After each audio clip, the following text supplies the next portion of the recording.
Il était une fois, dans un petit village tout blanc de neige scintillante, une fillette qui s'appelait Lila. Lila adorait la période des fêtes. Elle aimait les biscuits au sucre, les chansons joyeuses et les décorations. Mais ce qu'elle préférait par-dessus tout, c'étaient les lumières de Noël. Elles brillaient partout, sur les maisons, dans les arbres et même sur les lampadaires qui semblaient danser dans le vent glacé. Pourtant, cette année-là, quelque chose d'étrange se produisit. 2 jours avant Noël, toutes les lumières du village s'éteignirent d'un seul coup. Pof, plus rien ne scintillait. Les habitants étaient très inquiets. Les enfants se demandaient comment le Père Noël retrouvera-t-il notre village maintenant. Mais Lila, elle, leva les yeux vers le ciel tout sombre et eut une idée lumineuse. Si les lumières ne fonctionnent plus, alors nous allons créer une lumière magique que personne n'a jamais vue, dit-elle avec détermination.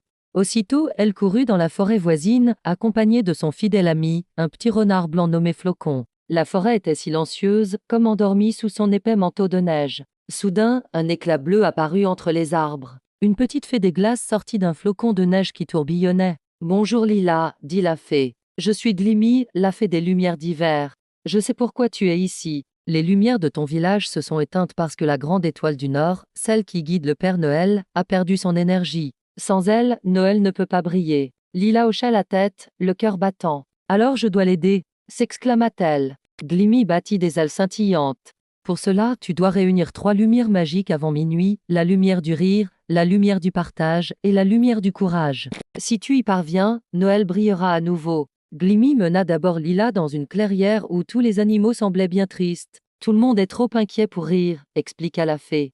Alors, Lila commença à raconter des blagues, à faire des grimaces rigolotes, et elle glissa même un peu trop sur une plaque de glace, ce qui fit éclater de rire tous les animaux, même les vieux hiboux. Une petite lueur dorée s'échappa de leur rire et vola jusqu'à Lila. « Première lumière trouvée !» s'écria Glimmy. Ensuite, plus loin dans la forêt, Lila trouva un groupe de lapins qui n'avaient plus rien à manger. Sans hésiter, elle sortit de sa poche les biscuits qu'elle avait gardés ses préférés, et les partagea avec eux. Les lapins, très touchés par son geste, lui offrirent en retour une carotte qui se mit à briller. Elle se transforma en une lumière chaude rose. « Voilà la lumière du partage !» s'exclama Flocon, tout content. Pour la dernière lumière, il fallait du courage. Lila dut grimper tout en haut d'une colline glacée où se trouvait un grand cristal gelé. Le vent soufflait très fort et essayait de la faire reculer, mais Lila serra les dents et continua d'avancer, pas après pas.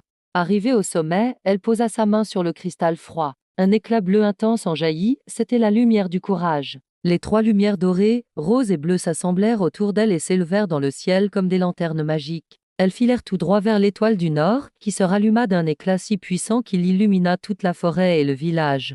Quand Lila revint, quelle merveille! Toutes les décorations, toutes les maisons, et même les arbres se mirent à briller de 1000 feux. Les habitants, émerveillés, l'applaudirent chaleureusement. Et à minuit pile, un traîneau étincelant descendit doucement du ciel. C'était le Père Noël. Il atterrit juste devant Lila. « Grâce à toi, petite héroïne, j'ai retrouvé mon chemin, » dit-il avec un grand sourire. « Tu as ravivé le véritable esprit de Noël. » Il lui tendit alors une magnifique boule de neige lumineuse. « Garde-la précieusement. Elle brillera chaque année pour te rappeler que la vraie magie de Noël vient du rire, du partage et du courage. » Lila sourit, le cœur rempli de joie. Le village tout entier souriait avec elle. Et cette nuit-là, grâce à une petite fille courageuse, Noël brilla plus fort que jamais. Joyeuse fête à tous. N'oubliez pas de vous abonner pour plus de belles histoires. Merci d'avoir écouté.